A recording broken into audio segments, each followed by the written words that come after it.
listening to the Lucha Central Podcast Network. And now, Lucha Central Weekly.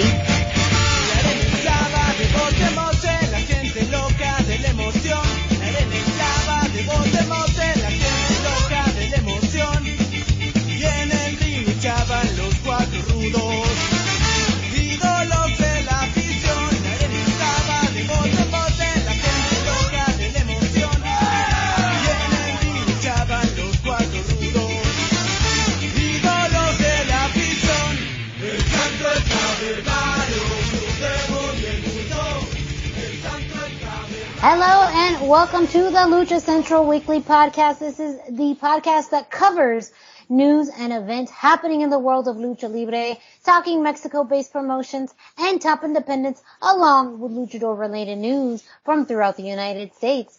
The Lucha Central Weekly Podcast is part of the Lucha Central Podcast Network on luchacentral.com. This podcast and others from the network are also available on all major podcast streaming platforms like iTunes, Spotify, Google Play, iHeartRadio, Podbase Speaker, and more.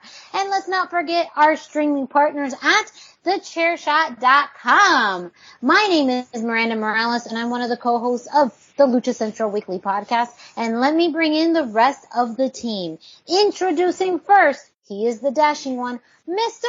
Dusty Murphy. Dusty, how are you?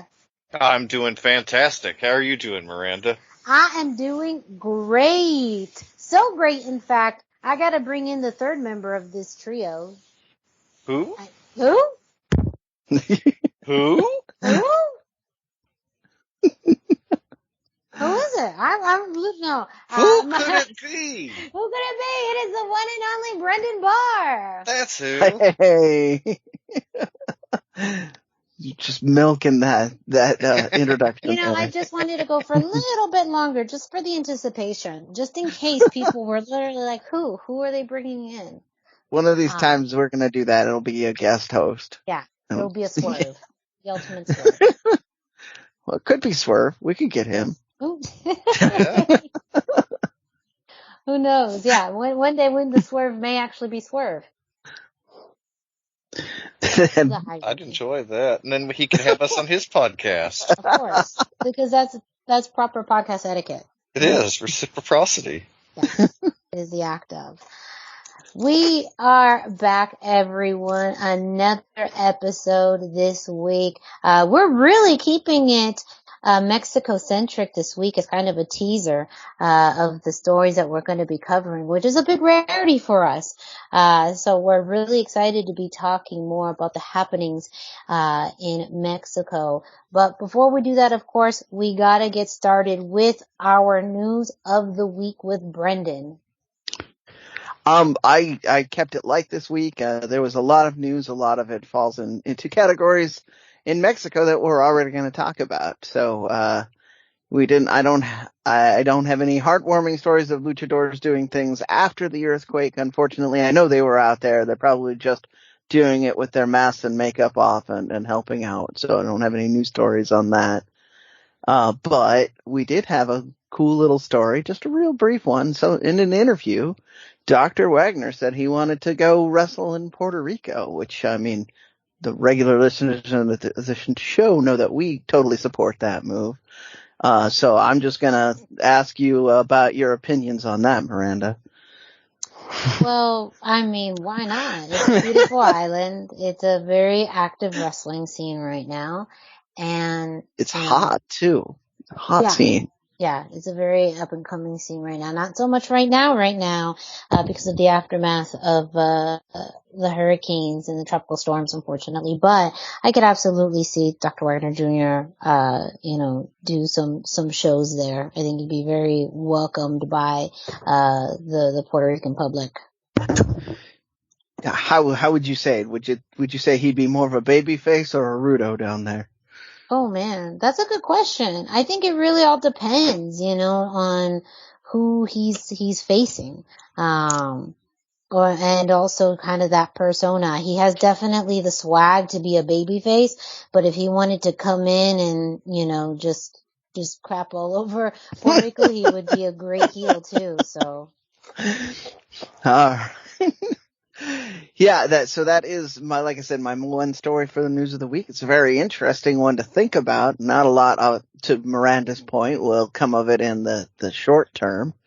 We will be focusing in future weeks on some big indie news that's coming up. But, we just wanted to kind of get in and get to the rest of the news, because there's a lot going on around the big two in Mexico. So we want to keep it moving that way. And again, I'm going to throw out here my request for Indie Roundup. We've been talking about the big shows the last couple of episodes, so I'm feeling that itch to get to some indie shows. So send me your links. Yes, we will give our social media information out at the end of the show, but if you are an independent wrestler, promotion, fan, any of the sorts, please reach out to us with news from your local independent wrestling promotions. And as Brendan teased, we will definitely have some more news for you soon regarding some of the big happenings in independent wrestling. But that's for a later time. Up next, we're going to kick it to Denise Salcedo, who brings us this week's Lucha Central.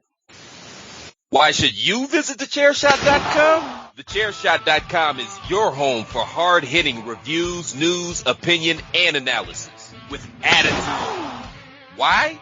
Because you're smarter than the average fan. Thechairshot.com. Always use your head. Hey everyone, it's Denise Salcedo here in Lucha Central with a reminder of where and when to catch all of the great network content this week. Get the full lineup and listen to all of our shows in the podcast network section of luchacentral.com.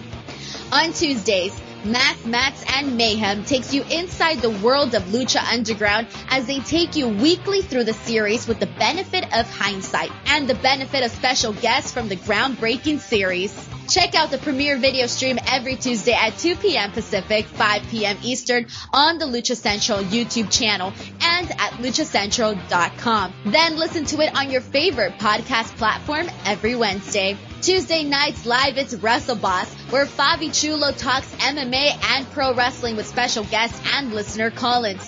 Visit WrestleBossLive.com Tuesday nights at 7 p.m. Pacific to listen live or call in with questions or download the show on podcast platforms on Wednesdays. Wednesday nights live on Facebook, it's Spanish show La Mesa de los Márgaros, giving you both the news and the chisme from around the lucha world. Special guests and a whole lot of fun make it one of the most talked about shows in Mexico. Thursdays, it's Straight Out of the Bodega with Papo Esco and PWR promoter Gabriel Ramirez, as they have guests from throughout the wrestling world pull up to give an inside look into their careers. From indie standouts to television superstars, each week brings a new name and perspective. On Friday, it's your double dose of Lucha Central Weekly podcast, one in English y el otro en español. Lucha Central Weekly is where you'll find all the top stories of the week, both inside and out of the ring from Mexico and anywhere luchadores are in action across the globe. Be sure to subscribe and follow all your favorite Lucha Central Network series on your favorite podcast platforms, either by their own series name or subscribe to the Lucha Central Podcast Network show pages to get all of the shows in one easy feed. And please consider giving a rating to help more fans find the shows that you love. For now, this is Denise Salcedo signing off from Lucha Central. Have a great week. Lucha-Masks.com by Pro Wrestling Revolution, bringing you, in partnership with Masked Republic, the Lucha Brothers, as well as Japanese legend Ultimo Dragon. Go to lucha-masks.com and fight Lucha Strong with masks from your favorite Lucha legends and Pro Wrestling Revolution luchadores. Stay safe in style and represent your favorite luchador. Get yours now at lucha-masks.com, powered by Pro Wrestling Revolution. We are back. A big thank you, as always, to Denise Salcedo, bringing us this week's Lucha Central, letting you know what's happening throughout the Lucha Central Podcast Network.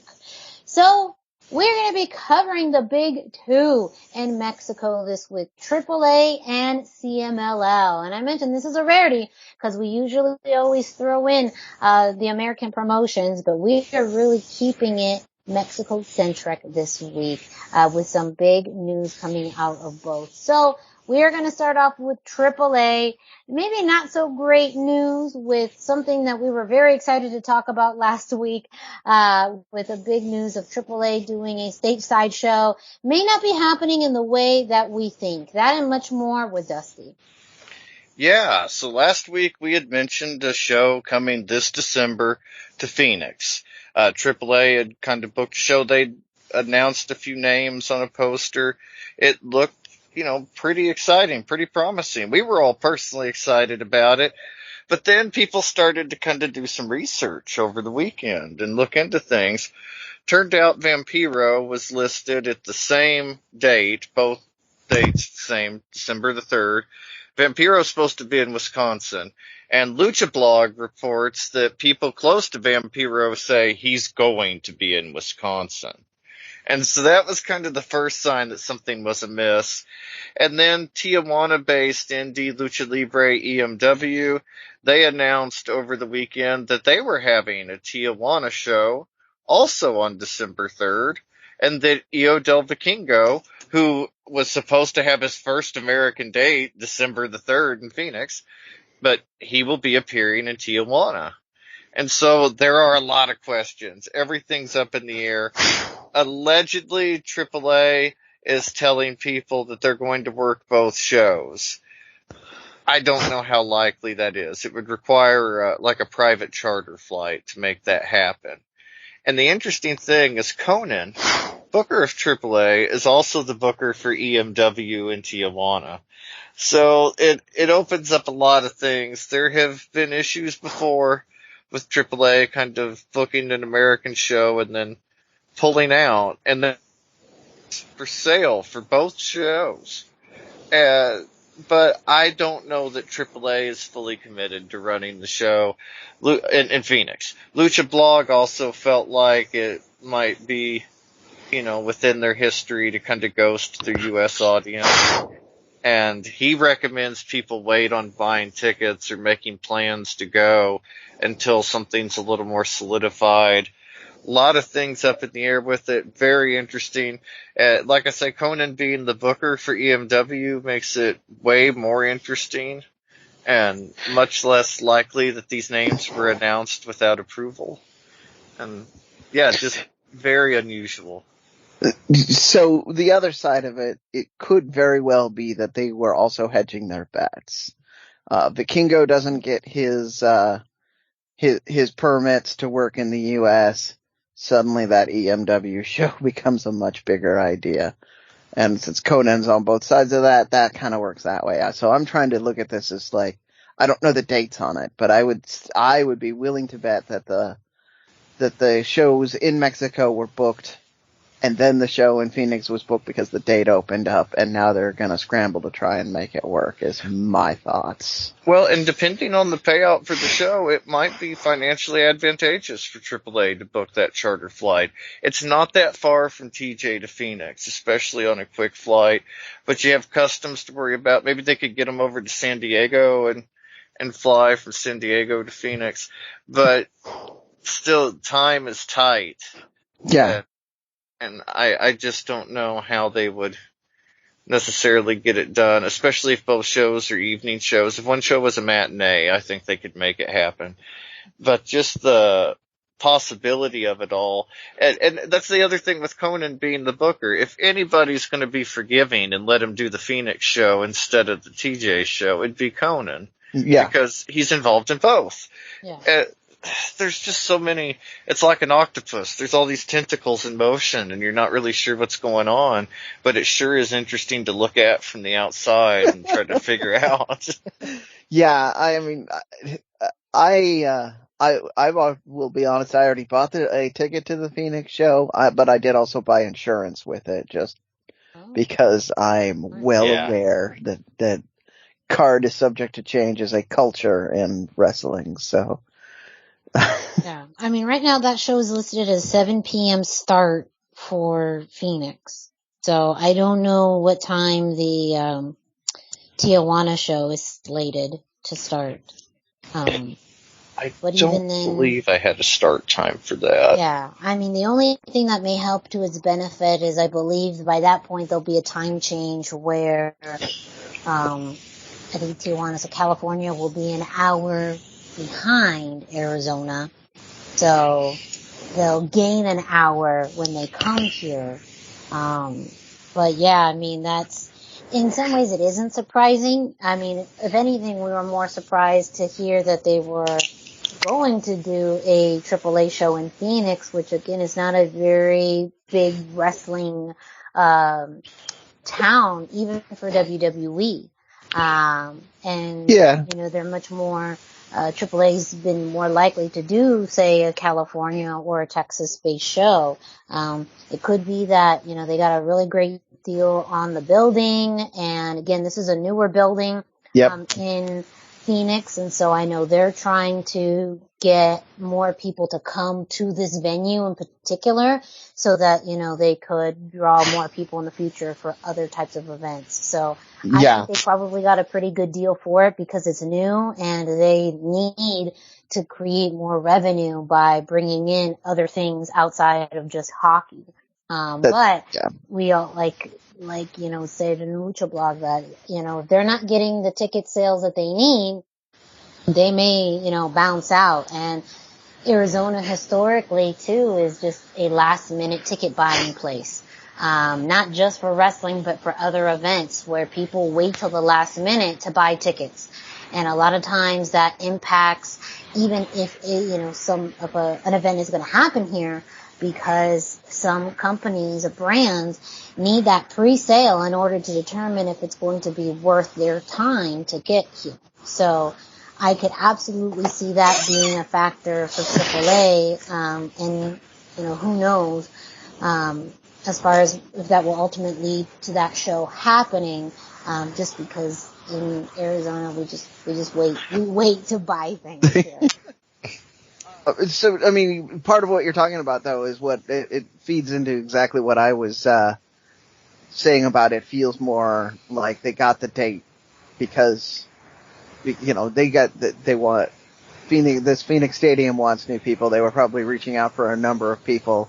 They probably just got this, and then, even if they do pull out, they're trying to test the waters for how much draw can they get for an American product. We were talking off air last week about Lucha fans, and we know a few of them by name that would buy tickets and travel across the country. So we know they have a guaranteed floor, but I don't know what AAA, if that's enough for what AAA is looking for. I think it could be. I went to the AEW Road Rager, whatever it was last year, Fighter Fest. That's what it was last year in Austin. It was their first show outside of Daly's, or at least outside of Florida, and we met people from Saudi Arabia. We met people from Finland. Like, it was crazy how many people were excited to see wrestling back again. And to see that real lucha talent in America in a bigger, nicer venue, newer venue. The Southwest, as Miranda mentioned, they don't get a ton of like the bigger touring promotions through. And usually when they do, the crowds are pretty hot on TV. Like, if you see like once in a while a Phoenix show or a Santa Fe or Albuquerque, once in a blue moon would get a SmackDown years ago. The crowds were always hot. And so I think that this is really smart of AAA, and I can see where this could have come up since the EMW show was booked, and just the availability happened. And, for a place that doesn't get a ton of big wrestling, if they do it big and do it right and treat it like a big deal, this could really be a home run for them. So I'm looking at this is our research. We're doing this live on the air, folks. I'm looking at Ticketmaster's availability for it. There are a lot of seats in the lower bowl area, but the front row is all sold out, and a lot of the cheap seats are sold out too. So they've gotten some traction somewhere. We'll see how this plays out. Obviously we're waiting for a AAA show in Phoenix because that means we get to go to a AAA show in Phoenix. So. Well, I think a lot of people feel that way. It would be a lot of extra travel stress and expense to travel internationally to Mexico to check out a show. Mm-hmm. But Phoenix, it's a big hub for a lot of airlines. There's a lot of things going on there. And we've seen a lot of like ticket fatigue with touring acts, but AAA is fresh. They haven't toured America. This is something that you don't get in your hometown. This is something that doesn't come around twice a year like WWE or AEW. It's not something that you see every year like some of the touring bands. I mean, this is really a special thing, especially the first big U.S. show that makes it feel more like a destination event. And so I think it could be a lot bigger than anybody thinks if they give it the proper feel. And I think that, AAA could be seizing this opportunity to get their American start. It would be great for them if they could pull this out. Yeah, well, and in a lot of cases, all they really have to do to get the hype on it is just announce Vikingo, which they did. So, yeah. And speaking of Vikingo, there's been some social media drama right before we went to record. Andrade did an interview with Moss Lucha, and he said a lot of things, but he said first that that Vikingo should leave AAA, that he heard they were only paying him between $100 and $200 for a match, and that he heard entry-level CMLL guys were making more than main eventer AAA guys. First off, I have to dispute that claim. Yeah. I know people who've worked entry level at CMLL, and they're not making a lot of money. They are taking up second and third jobs and view this as their hobby until they can get higher on the card. Lucha Blog said that he thinks that the opinion is, or his opinion, I guess, is that it's a lot like the way 1980s WWF worked, where you make more money from house shows and like indie bookings, but your TV bookings don't really pay off very well, but you're getting the benefit of TV exposure. Yeah, I can see that. And I could see that too. And for Andrade, who seemingly is only used for certain dates in AAA, I could see where he's a little financially unhappy. But he also seemed to be playing a kind of a rudo character, a little Ric Flair influenced maybe. He didn't tell the interviewer that his shoes cost more than his house or anything, but it could have been Ric Flair. The way the interviewer got kind of nervous, Bernardo, he got kind of nervous. It was funny. I enjoyed the interview. He asked Andrade several times, so what are you going to do if you lose on Friday? What are you going to do in this Apuestas match? And Andrade just kind of been like, yeah, that's not going to happen. I won't lose. So, which could be perfectly in character, but at the same time. That is perfectly in character. He's never going to explore. Ric Flair never ever explored the possibility of losing. Yeah. Oh no. And he, even before he joined the Flair family, he was on a path with a character like that. So. Yeah. And it just fits him so perfectly. Like no offense to Ric Flair, but Ric Flair looks like Ric Flair. Andrade looks like Andrade. And so for him to be the handsome international playboy, it's just way more believable. And, he's got this tall, blonde American wife. He married into wrestling royalty.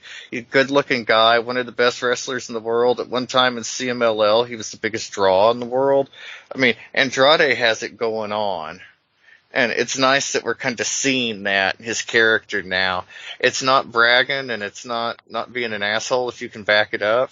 And he's got that talent to back it up, and I just love it. I just love his spot right now. I don't love the putting him in an Apuestas match to start a feud with Preston Vance. That's just more how that works, backwards AEW. Yeah. They do this all the time. They go to the match closers for starting feuds. Like we have, something on a pole matches or cage matches just to start the feud. And, but on the other hand, what the gambling they've got going on here is I think they're looking past this match as the feud and moving to whatever else is going to be next. Like we're either going to have Andrade fake fired and coming back under a mask like the Midnight Rider, or we're going to have 10 joining Andrade's whatever his new faction is going to be, because it's pretty clear there's about to be a mass exodus. Yeah. And whatever they do with Andrade is going to be exciting, too. I mean, I've mentioned this a few times, but he feels so important right now. And without having wrestled, because yeah, I want to shout out to Conan's Keep It 100. They talked about this too, and the question they asked was, what has he done in the last year? And nobody could mention more than one match, his match with Cody, as being really memorable and standing out. But they're like, he's on TV every week. We remember him for being on TV every week. So, to your point, Dusty, that means he's making a good impression. We just need to see him wrestle more. Well, that's the thing. He's one of the best wrestlers in the world. People kind of forget, maybe Tony wasn't a fan of CMLL at that time, but as La Sombra, he was legitimately one of the best. Like, if you had to be there, I guess, but oh, he was so good. And like, just his pure athleticism and ring work, and his mask usually had the eye, I believe it always had the eyes covered, where he couldn't emote, but his body language, I mean, Andrade is so good. Mm-hmm. And I just wish we got to see more of that in the ring, like you mentioned. And I'm excited to see the new faction. Preston Vance is a good looking guy under the mask. I think that he could do better without it. And the idea of Andrade kind of leading this group of guys that used to be masked wrestlers that aren't masked wrestlers anymore, that's kind of cool too. It's got a unique feel and almost like the Filthy Animals in a way. I just like that. They could definitely pull something off like that. Yeah. Only, instead of going into the street culture, they're gonna have a lot more wearing your suit to the ring. Yeah, business aesthetic. culture. Crocodile shoes culture. Yeah. Can't keep the skaters down. And it's more natural than the Hardy family office too. It feels more organic. Who were trying for that aesthetic and just not quite pulling it off. Yeah. Well, it's hard to buy Matt Hardy as like a rich, suave, cool guy. Even though he is probably one of the richest guys on the AEW roster. Oh, I'm sure. I mean, he's got crazy money and he's made money, but he just doesn't have that suave intercontinental feel that, Rush has and Andrade has. It's a completely different vibe that makes them feel more wealthy. He still comes off as a guy from the Carolinas, which is not an insult, just... No, I mean, honestly, it's amazing. He's true to his roots. Able to stay true to himself like that. Yeah. But yeah. He doesn't have that same, like, yacht culture feel that Andrade does. That's a good analogy.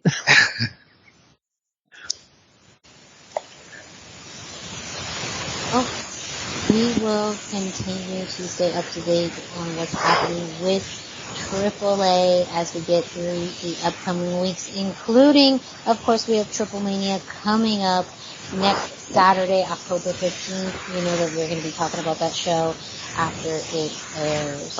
But for our next news story, we're going to be going over to CMLL. As we talked about, CMLL we don't talk about very often. However, there's been some big news as of late regarding the women's Grand Prix de Amazonas, and all of the talent announcements. But before we get to that, let's start off from the very beginning. Something that we tend to do sometimes on the show is to kind of give a little bit more background to certain aspects, events, arenas, dates, things like that. So I'm going to have Dusty and Brendan help me out a little bit by first providing some context on what is the Grand Prix de Amazonas for CMLL. We talked about this a little bit with the men's Grand Prix, but not too much. So let's get kind of our fans and listeners acquainted with this particular event from CMLL. Yeah, so as Miranda mentioned, we did talk a lot about the Grand Prix when the men had it. Once again, I didn't get to see it live, so we had to minimize the actual event when it happened. Volador Jr. did come out on top on that one, but they are doing this as kind of a Cibernetico style tournament where everybody is going to be involved in the opening rounds. This is going to be with Mexican and international talent, which has led to some interesting things like I misspoke off the air. I didn't realize that we had this already. Like Avispa Dorada, who is a fan favorite and a Technico when she was working pre-pandemic down there, is now being listed with the Rudos purely because she's representing America. Well, it's more like Team International, but yeah, she's representing America for Team International. Yeah, she, in her personal social media, she said she's there representing America, and that's my suspicion as to why she's listed amongst the Rudos on the posters, which is kind of interesting. But so we've got, this one is going to be way bigger than the men's because we got some huge announcements for talent, and not just Avispa Dorada returning, which is really only important to CMLL fans and people up here in the Pacific Northwest. Miranda, did you want to give us jump right into that big news, or do we, Yeah, no. So I'll tease it with the two big announcements that happened last week, at the same time. CMLL has already announced the majority of their participants at the Grand Prix, but last week they announced that they would add Eva Lise to the tournament, and the big one representing Mexico, Fabi Apache, now making this transition to CMLL. And again, for those of us listeners who have heard us talk about the Apache family, know that they've been a AAA family for quite some time. So for Dusty and Brendan, can you add, again, some more context as to what this means to have Fabi Apache as part of this tournament? Well, basically, Fabi Apache, since right around the turn of the millennium, she has always worked for AAA. She has never worked a CMLL show. And so this is going to be a big, big deal. 23 years she's worked for AAA and didn't take outside bookings really. She did some US work. We saw her in Impact. We saw her in AEW, at All Out 2019. But those were just kind of one-off appearances. CMLL and AAA are kind of bitter rivals in a strong way, and for her to show up there is really a statement. It's a big deal. Especially the rivalry was especially bitter on the CMLL side. Yes, we've talked about this on the show before. Like, they have a very strict, we won't work on the show if anybody even remotely associated with AAA is on there. Like, they notably pulled out of the first Expo Lucha the moment AAA talent was announced on there. They came up with various reasons why, my grandmother's sick or something like that, but yeah. Well, and her father, Granapachi, was a big part of AAA from the beginning. He was like their head trainer for 20-something years. Yeah, they were synonymous with AAA, the whole family. I mean, this would be like Charlotte Flair leaving WWE, but a much bigger deal. Much, much bigger deal. It would be like John Cena kind of leaving, but bigger than that because of the dynasty of the Apache family. It's hard to overstate what a strong statement and what a big deal this is, that she's showing up and probably going to be the star of the Grand Prix tournament. Mm-hmm. Now, I'm not clear yet as to whether we're doing team victory or if we're doing an individual victory after we get past the opening rounds on this. So, we're less sure on like what we need to vote on for favorite or any of that sort of thing. But yeah, to your point, we're gonna have Fabi and to a lesser degree Eva Lise kind of naturally doing very well. Those are people that they spend a lot of money to get in the front door, and they're gonna want the fans to enjoy as much as they can of seeing them. So we'll see a lot of them in this event.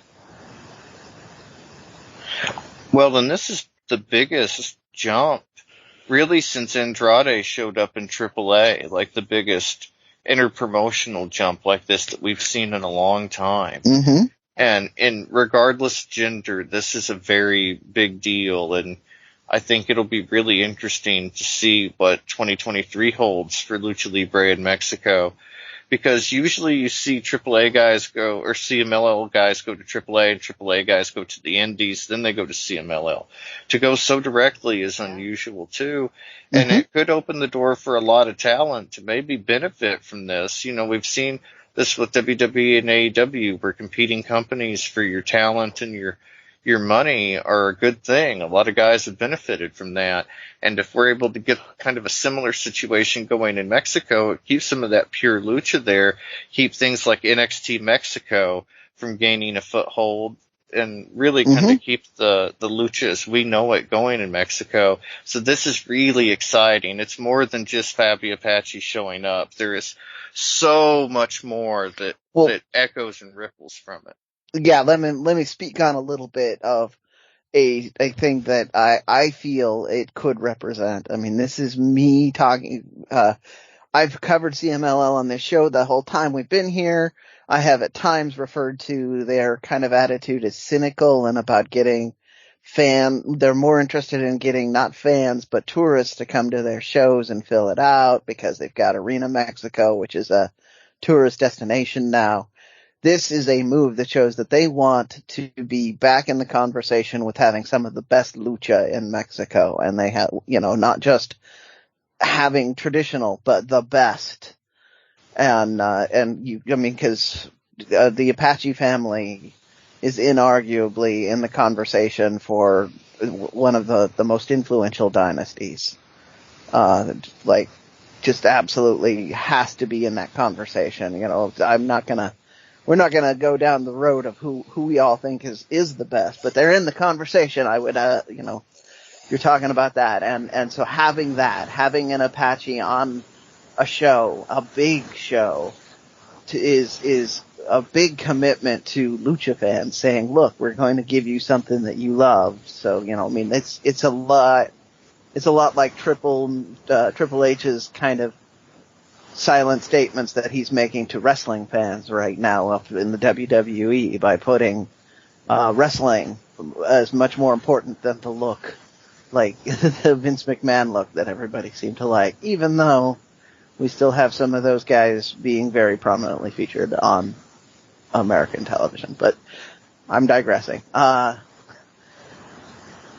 Miranda, did you have any thoughts on this particular? This is a tournament that I know you've been following closely, so I figure you might have some just general thoughts about what the tournament might look like, or what you're hoping to see out of this. Well, yeah, let's go jump in a little bit to everyone else who's been announced. So for the international team, as we talked about, Ivelisse has been announced representing Puerto Rico. As far as who else is slated for the international team, Lady Frost was announced representing the United States. Stephanie Vaquer has been announced representing Chile. Taya Honma representing Japan, I believe. Then we have Hikari Shimizu representing Japan as well. Alex Gracia representing the United States. Mai Segura for Japan, and as you mentioned, Brendan, Avispa Dorada representing the United States. So a very interesting mix of people introduced to represent this international team. I think one of the ones that stood out to me was Lady Frost, who has much more of an aerial repertoire, but not very much associated with lucha. So that was the one that I was a bit surprised to see. Alex Gracia has been someone who's wrestled for CMLL before, so that name didn't surprise me as much. But I also think having the Japanese presence, as we talked about in other conversations, and like the larger scheme, like with the Forbidden Door, conversation. One thing about CMLL is that they do have stronger ties with Japan, so I think being able to have more of a Japanese presence within their women's roster seems to be a lot easier for them, which I really think makes a very just really great group of international stars on that side of the table.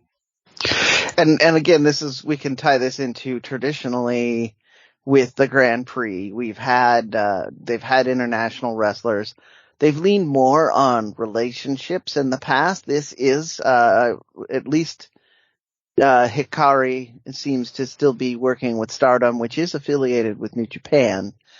But, this is, is a sign that they're digging deep and looking for the best talent around the world. They're not just kind of grabbing anybody, and they're bringing in they're women that are known for their ability, not necessarily for their star presence, I'm going to call it. Like, they're people that are very physical and will do long, drawn-out matches, which is what I want to see. I want to see some brawling. I want to see some high flying.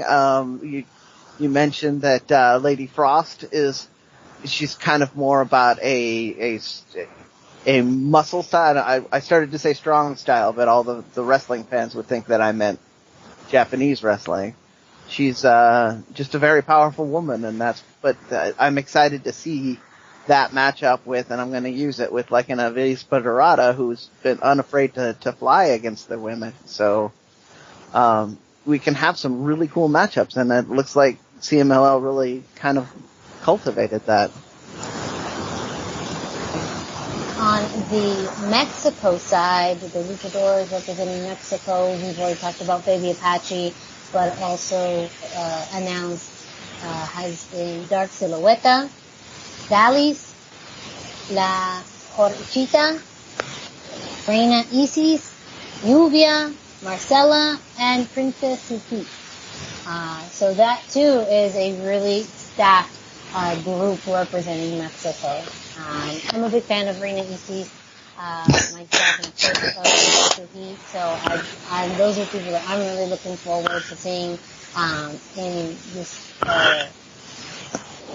On this side, but also, I mean, really, just the pinnacle of having Baby Apache with all of these other luchadoras is a really big deal.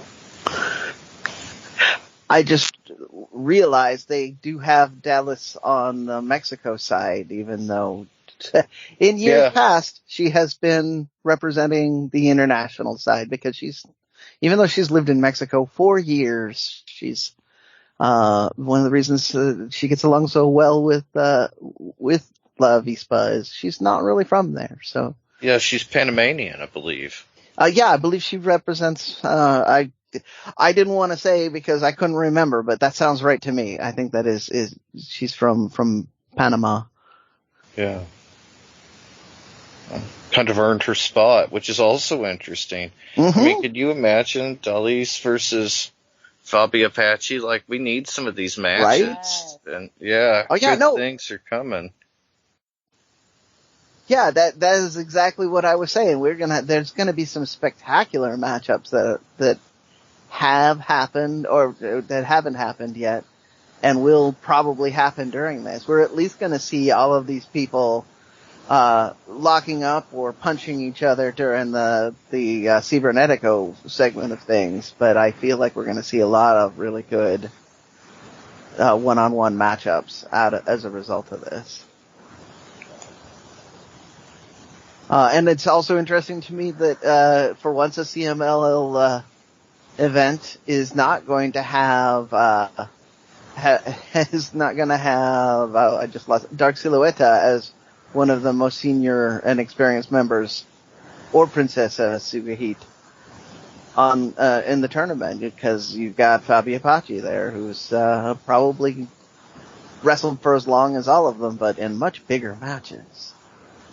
Yeah, on a much higher level. Mm-hmm. Well, then, and you think about her training with Gran Apache and I forget who else trained her, but I mean, she's just. She went to Japan before she kind of debuted as Fabi Apache, so she's got that international, more strong style, Joshi style thing going, and just her presence, her matches, everything just makes her such a big deal, and also makes her the veteran of everything. I guess you could kind of compare it in a way to CM Punk showing up in AEW, but she hasn't been away that long, and was kind of a bigger deal in a way to AAA than Punk was to WWE. And so, yeah, it's just very cool. I'm hoping we'll get to see her stick around, do some matches after this. A lot of cool stuff. When she was in Japan, she trained under Aja Kong and Marika Yoshida. Ooh, so, yeah. Right? If you don't know who Aja Kong is out there listening because you haven't been exposed to some of the best women's wrestling that I've ever seen, go on Google, look her up. She's amazing to watch. And the fact that Fabi got to train under an absolute legend of women's wrestling is, I mean, not anybody gets to say that. That's. Yeah. Yeah. She is a huge, huge deal. You might also remember her. She was in the WWF, I believe, in '95, and did Survivor Series that year, and was on a couple of episodes of Monday Night Raw. And if you have access to the good version of the network, where you can search by wrestler, you can search her and see some of her WWE matches for sure.